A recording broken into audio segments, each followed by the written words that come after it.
Howdy, everyone. It's time for another podcast of Thinking Beyond, conversations with strategic thinkers. And I'm David Flint, as usual, here.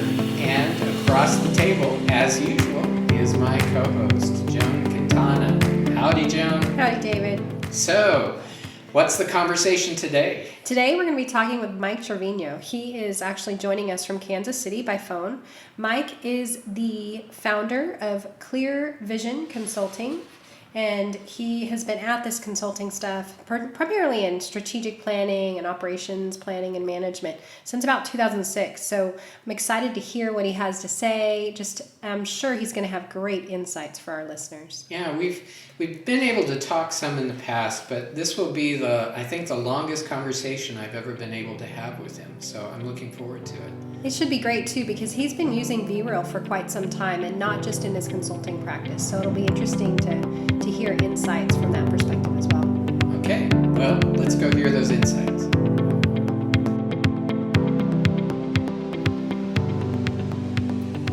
Howdy, Mike. Thanks for being on the podcast today. Can you take a few minutes and just tell us your background and how you got to where you are in life at this point?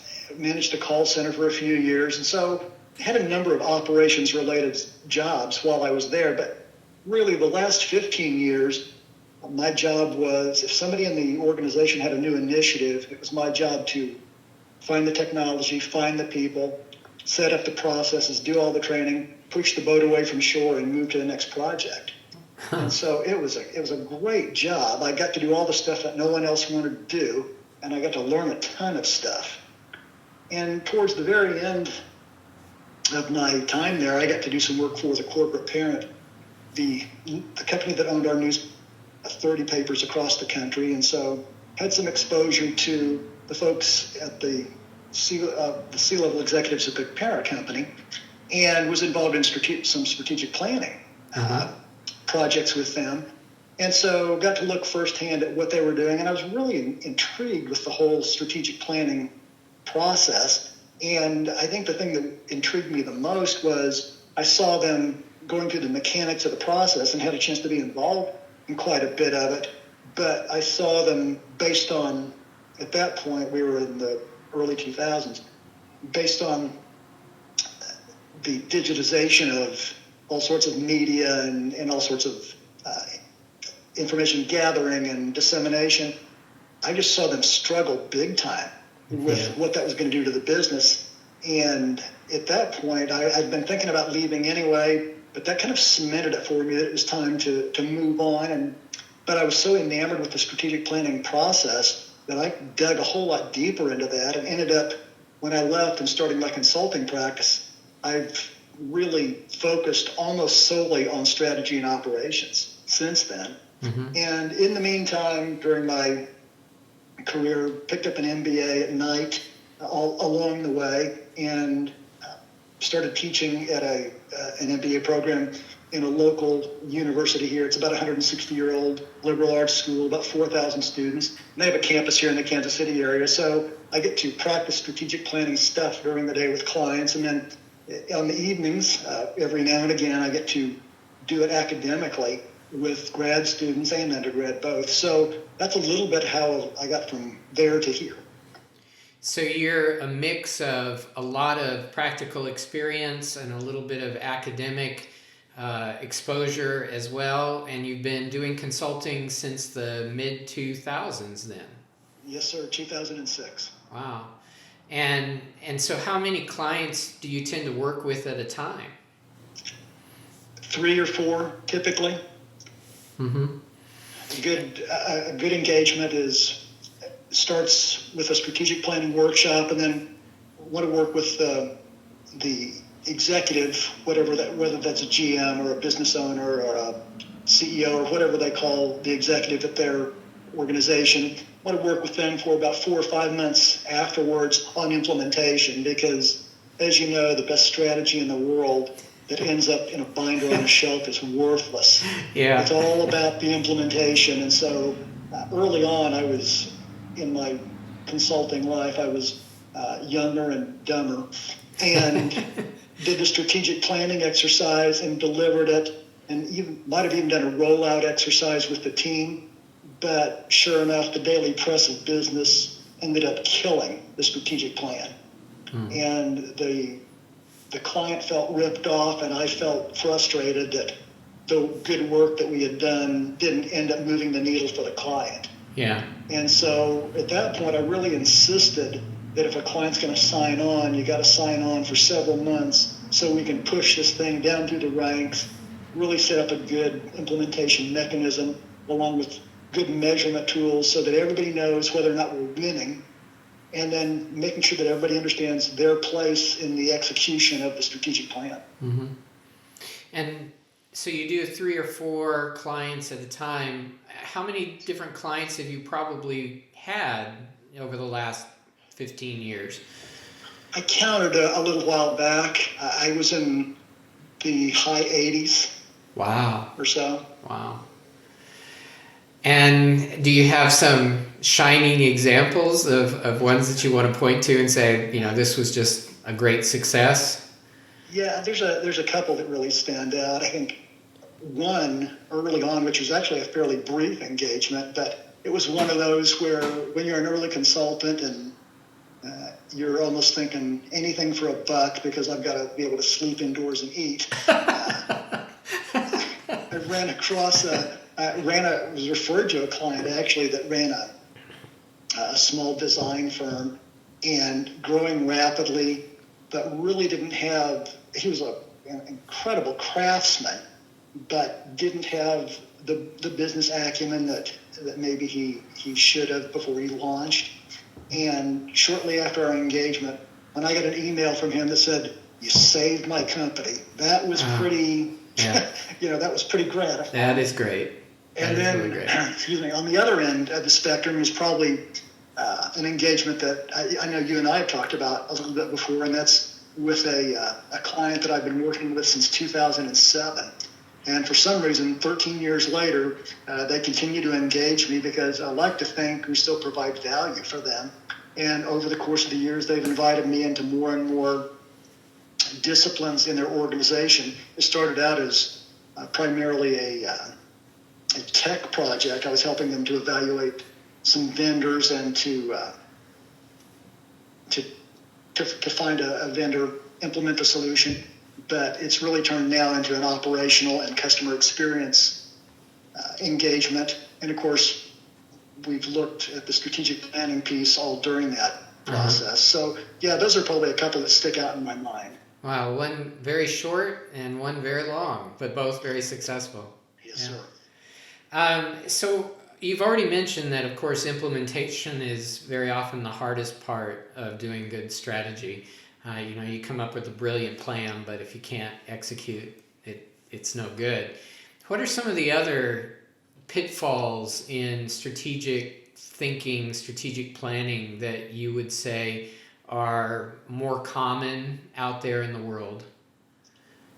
I really think one of the things that challenges a lot of organizations that do strategic planning is correctly establishing the current state.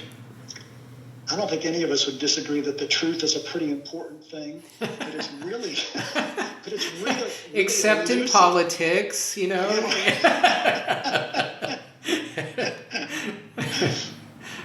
It seems to be really elusive sometimes. Yeah. And I think a lot of times you get into a strategic planning process and people want to talk about the future state that they want. We want to grow this much or move into this many regions or create this many new products. And we talk a lot about the future state, but we don't really spend a lot of time defining correctly and accurately the current state. And so I really think a lot of that is because, for the most part, all of us are pretty terrible at critically evaluating our own work. Yeah. And so I think probably an inordinate amount of my attention to my personal process in doing this over the years has been, how can we get to the truth? Because I was thinking about this the other day. If I ask you today while we're on the phone, how do I get to College Station? And you ask me, as you should, where are you coming from? If I said, oh, it doesn't matter, just give me the directions. That's a really good analogy. I like that. I mean, you'd think I was crazy, and rightly so, but I'm afraid a lot of times in our strategic planning exercises, that's what we do. We envision this future state, but we don't correctly assess where we are now. So without that, how can we define the steps, which is really what strategic planning is all about, is not the beginning and the end. It's really about the steps. Yeah. And so I think that's a struggle, honestly. And really, that's one of the reasons that V-Reel was such a revelation to me. Joan, I don't know if you remember this, but probably, I don't know, 4 or so years ago, I was in College Station, and you were telling me, I'm writing a book with this guy at Texas A&M, and she played it close to the vest, didn't tell me about V-Reel at all at that point, but I was pretty anxiously awaiting the book when it came out, because I'm always looking for another arrow in my quiver when it comes to helping people kind of divine the truth when it comes to where they are in their organization. Mm-hmm. Yeah, and so, as we're recording this, of course, Joan is sitting here listening in and everything, and being quiet. But she smiled when you talked about that. So, tell me why V-Reel was something that really resonated with you. There's really, I think, a couple of things. I like the fact that it was very much a shorthand for getting to where you needed to go with a client. Uh-huh. And I think the other thing I appreciated about it too was that depending on where the conversation was with the client, you could almost pick it up anywhere in the process. Uh-huh. If a client was explaining to you why this particular activity was just the most important thing that they do, it was fairly easy to say at that point, so really, that's if this is a really key activity for you, what would erode this? I mean, what could make this activity go much worse? Right. Or what could enable this? What could make this activity go much better? And so it was easy, and I don't know if you intended it this way, but I really felt then the freedom to go forward or backwards in the process. Mm-hmm. Because really those teaching moments, when they come along, you got to leap on them, because that's when the client is really ready to hear what you have to say. So if I can jump even in the middle and go backwards or go forwards, it really works well. Yeah, and that is something important that sometimes I think people don't quite interpret that way. They think because it's V-R-E-E-L, you always go V-R-E-E-L. But it doesn't have to be that way. You're absolutely right. It's 5 concepts that interweave with each other. And keeping those concepts in mind can guide the conversation in a lot of different directions. So, yay, I'm glad you saw that and used that. So what do you typically do in terms of trying to bring those concepts into your consulting? I mean, do you generally try to just pick it up wherever it's most convenient, or do you try and guide your clients, or how do you operationalize? I think I'm going to jump right in the middle and going to probably take a longer way around this question than maybe what you had intended. It's okay. But, I think one of the things that anybody who has a passing knowledge of strategic planning, I think they expect you to show up and start with a SWOT analysis. Yeah. because every book they've ever read or every talk they've ever heard says that's what you ought to do during a strategic planning process. But, right. But I actually start a little farther backwards, and we talk about some culture things and some mission vision things. And when we get to the point in the engagement when typically I think most other consultants would do a SWOT analysis, I figured out a long time ago that when you're doing a SWOT analysis, if you say to a group of managers or a group of executives in an organization, tell me about your weaknesses, you get the same response from them that you get from an interviewee when you ask them, tell me about your weaknesses. You kind of get I'm too humble.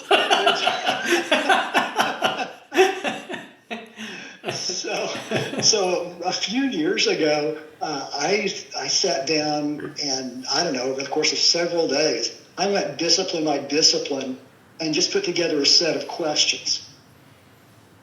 For instance, if I said, if I was going to ask about supply chain, I wouldn't say, tell me about your supply chain. I'd say, hey, tell me about your most important vendors. And maybe then, do you keep stats on how their product performs on the factory floor? And if you buy that product from more than one vendor, how does the product from this vendor compare to the same product from another vendor? Does it have more or less defects? And are their deliveries on time? And how quickly do they resolve problems when they pop up? So instead of asking about maybe a weak vendor, instead I go discipline by discipline. We'll move through IT and we'll move through marketing, we'll move through production and HR, asking these very specific questions. And so I'm not opposed to a SWOT analysis, but since I started this methodology, what I've done after asking them these specific questions is I've gone home at night and I've written my own SWOT analysis based on their answers to the questions.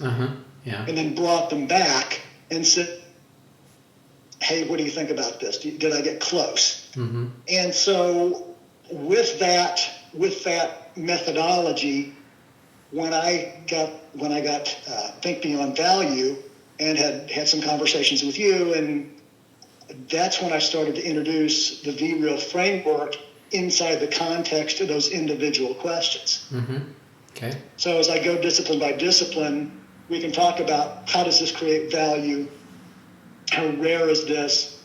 Let's talk about enabling and eroding factors. How long do you think you can keep the competitive advantage from this particular thing that you do? And so to be able to bring the framework to bear on a bunch of different disciplines and in a bunch of different conversations has really been a great tool. And is it something that your clients easily pick up on? I mean, is it easy to get the concepts going? Absolutely.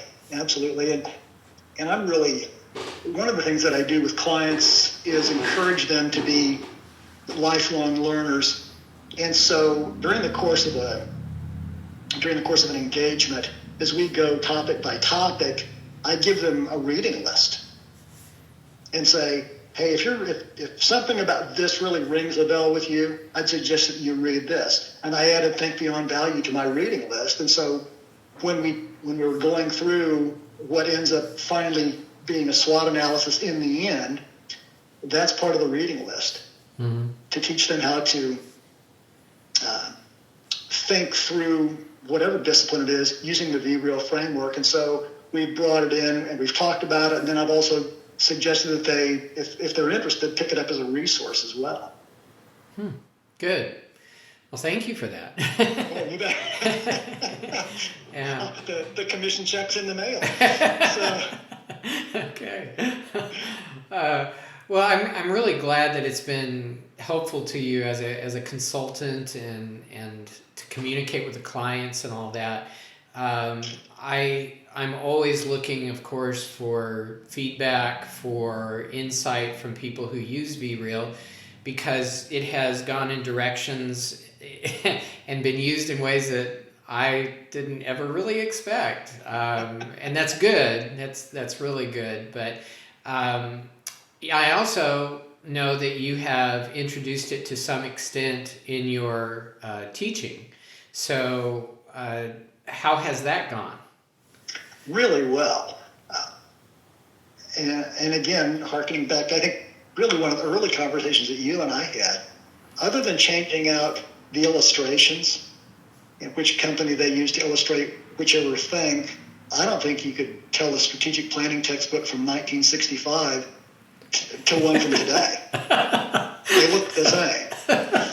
I mean, Porter's Five Forces and whatever else is in there. I mean, it's all there, and which is fine because there's some great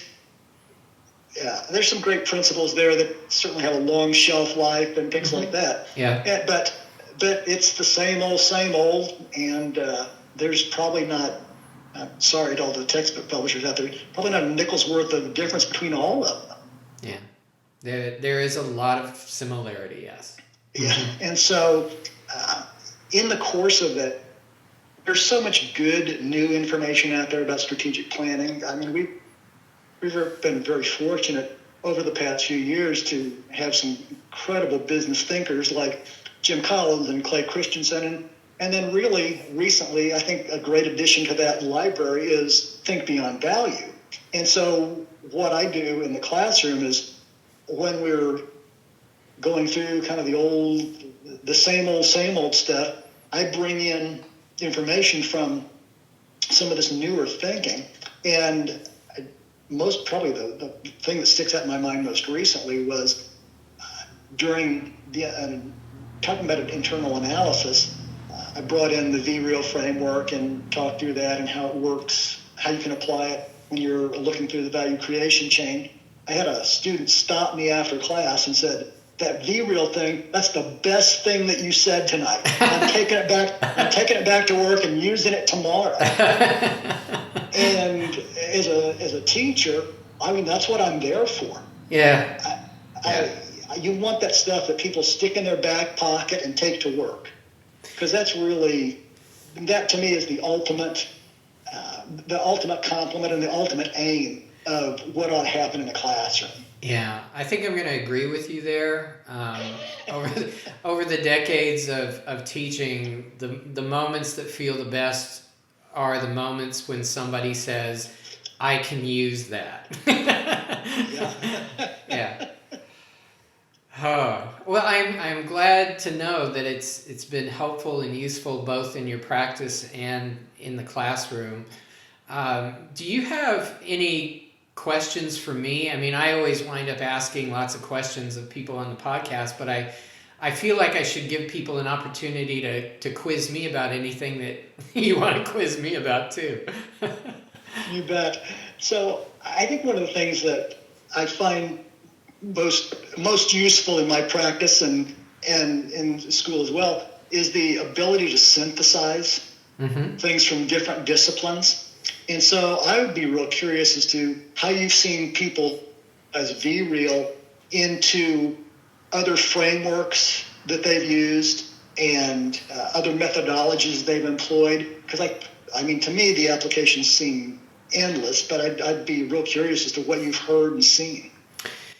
Well, I might have to think about that one for a while, but the first things that come to my mind,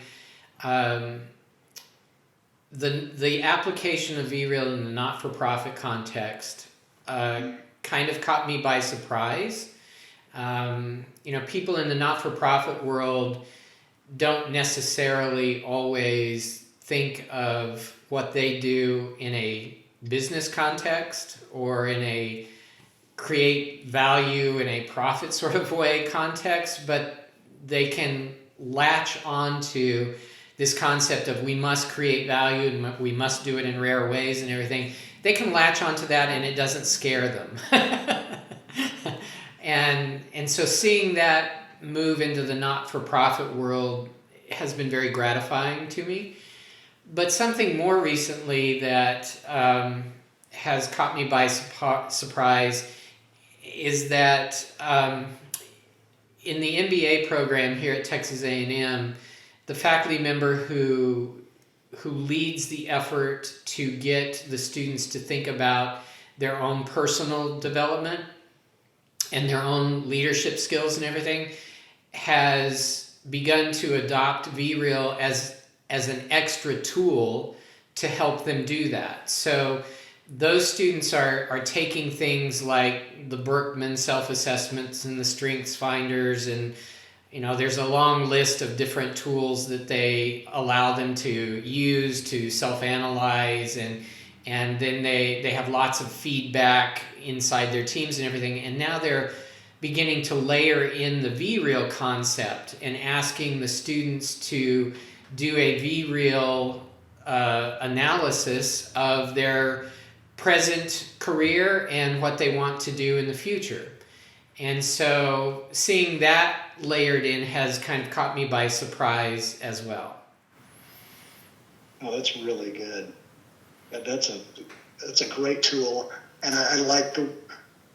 I can see the absolute value because you're attaching something a little more concrete to, for lack of a better word, your own personal outputs, right? Mm-hmm. Than maybe some of the other assessment tools. So that's really good. Yeah, they're trying to get the students to think about, well, what is it that I'm going to do to bring value to my employers, or if I'm going to start a business, and then, how am I going to do that in unique, rare ways, and what are my distinctive competencies going to be, and what are the things that I need to work on in terms of putting enablers in place, and, they're just trying to get the students to think in a deeper way about those kinds of issues. It's good. It's really good. Yeah, so those two things immediately came to mind. I suppose if I thought about it a little bit more, I might be able to give you some others, but let's stick with those two for now. Good enough. Anything else you want to throw in my direction to talk about? Well, actually, yeah, there is. I've been thinking about the whole longevity thing, and I think it's just because it's surfaced with a couple of clients lately.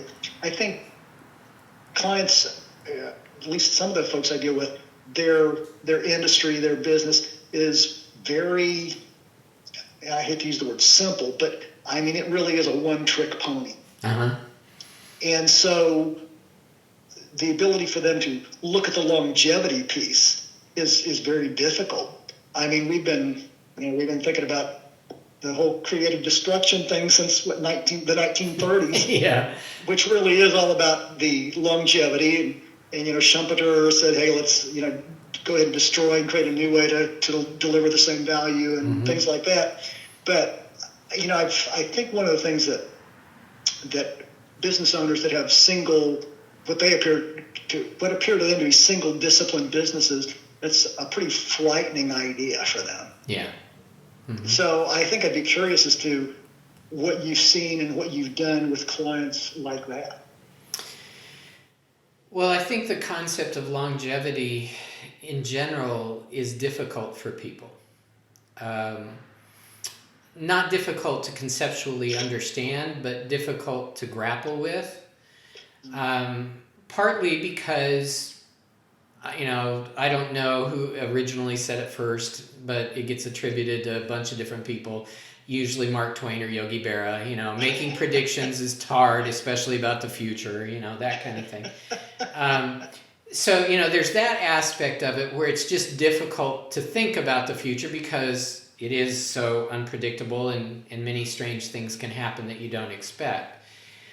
But once I get people to begin to think very seriously about eroding factors and enabling factors, I think that focuses their attention in ways that maybe you can't put exact numbers on the longevity of something, but you can see that it's got a shelf life, and you can see that there's going to need to be change.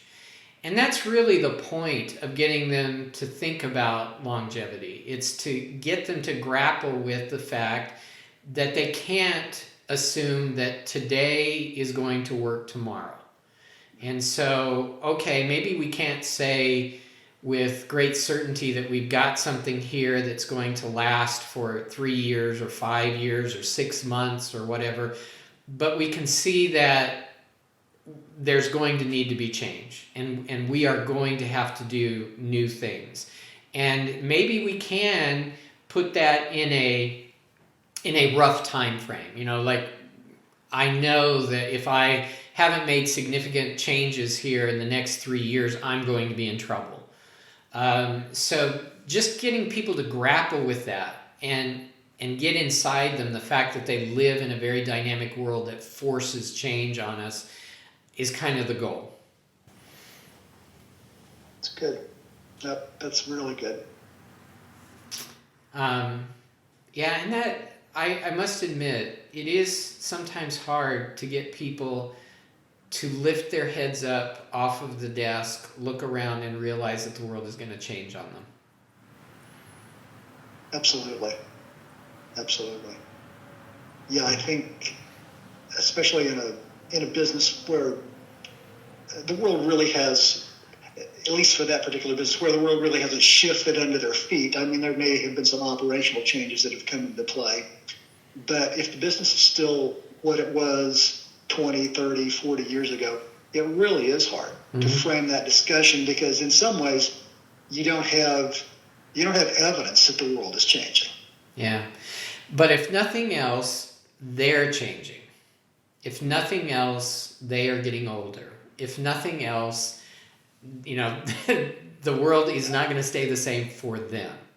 And they have to think about that. That's really good. Really good. Yeah. Well, we're getting close to wrapping up with our session today. So I want to make sure that anybody listening to the podcast who would like to get in touch with you has the ability to do that. So could you give us some information about where you are and how people can track you down? Great. I appreciate that. You can find me online at clearvision.consulting. And my email address is there, as is my phone number. And I'd certainly love to connect with anyone there. And then also you can find me in a couple of social media places. There's a Facebook page for Clear Vision Consulting, and then a Twitter account for Clear Vision Consulting as well. And new content or create a new tool, I put it in all those places as well. So I appreciate the chance to give a quick shout out and the quick directions as to where to run me down. Okay. Well, I really appreciate the opportunity to sit here and have a conversation with you today. Now that we've done this once, I kind of want to do it again and go into more detail, but this will have to do for today, I guess. Well, thank you so much. I really appreciate it, and thanks for the invitation. I've enjoyed it. Okay. We'll talk to you later, Mike. Okay. All right. Bye.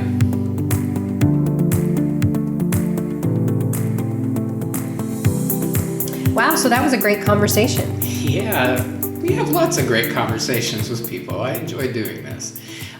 This one with Mike was very interesting to me personally. I mean, because he's using VReal, which is my baby. And so, hearing how he has been injecting that into his consulting practice and into his teaching and everything, this was, again, the longest conversation I think I've ever had with him about it, and it was really gratifying on my part to hear how he's being able to use this, and that it is helping him and helping his clients and helping his students.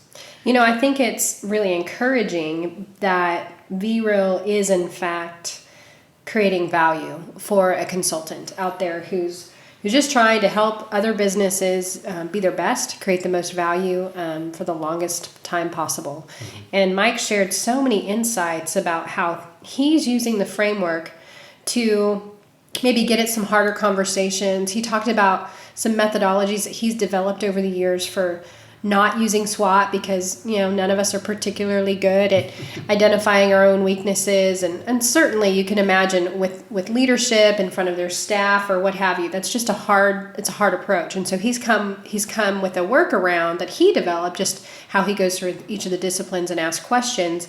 But then the way he described his use of VReal by interjecting that language at the appropriate time based on his expertise and what he's hearing. Really, really good stuff. And I really appreciated the implication and the reminder that VReal is not linear. Yeah. You don't have to start with V and end with L. And in fact, you probably won't. Yeah. It's a language and a tool that can be very powerful when you're trying to just figure out how to make sure you can continue to create value and be rare in the marketplace. So that was a really keen insight, I thought, from him about how he's using the framework in the consulting world. And I liked his questions that he asked of me about, the integration of VReal into other sorts of ways of thinking and disciplines, and the issue of grappling with longevity. I mean, those are really good questions for me, for us to think about in terms of making sure that we're looking for those connections. I've said it numerous times on these podcast episodes that VReal has gone in directions I didn't expect. Right.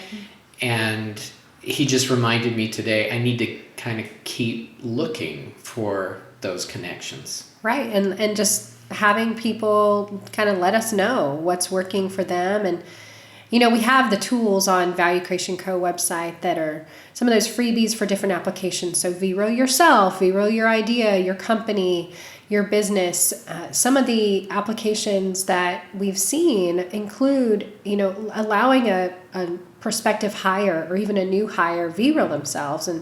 And that is going to give you so much insight into how they understand the organization. And they shouldn't at that point really understand the organization very well, but it'll give you a sense of it, and it'll get them thinking and being introspective about how they can create value. So that HR application, leadership development application, and then also just some of the things that Mike shared in terms of just how easy it's proven to be to use for his students, for example. Mm-hmm.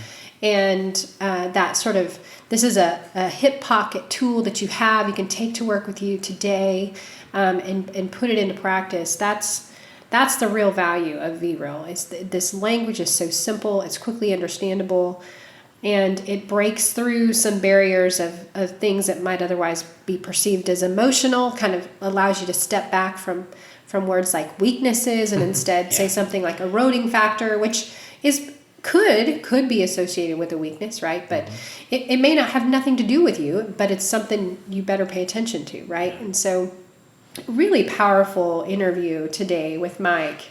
I think some of the ways that he's creating value for his customers and really setting himself apart are the way that he's encouraging them to be lifelong learners, and also his insistence on the post-planning engagement. Yeah. Really, really smart. Yeah. I don't think any of us consultants like the notion that, we work so hard, we spend a lot of time and effort with our clients to get them to think about things and to imagine possibilities and to realize where they are and what it's going to take to get where they want to go. And then they take that nice, pretty document and they set it aside and it collects dust, and then they wonder why it didn't work, right? And so that's pretty smart on Mike's part, I think. And I liked his emphasis on, let's get to the truth, Yeah. Let's figure out where we're starting from. Yeah, that's really good. Mm-hmm. Really good stuff. So you can reach Mike by going to clearvision.consulting, and you can find him on Facebook and Twitter. And you can find out more about us, Value Creation Co. and Dr. David Flint at valuecreationco.com and drdavidflint.com. Either one of those places are going to get you access to more episodes of this podcast, and also some free downloads that are available to you to help you begin to think beyond value and see how you can be rare and continue to create value in the world over the long term. Okay, well, it was a good conversation, and I would like to have an even longer conversation with him, maybe at some point in the future here, but I think that's it for today. Thanks for listening. All right, bye.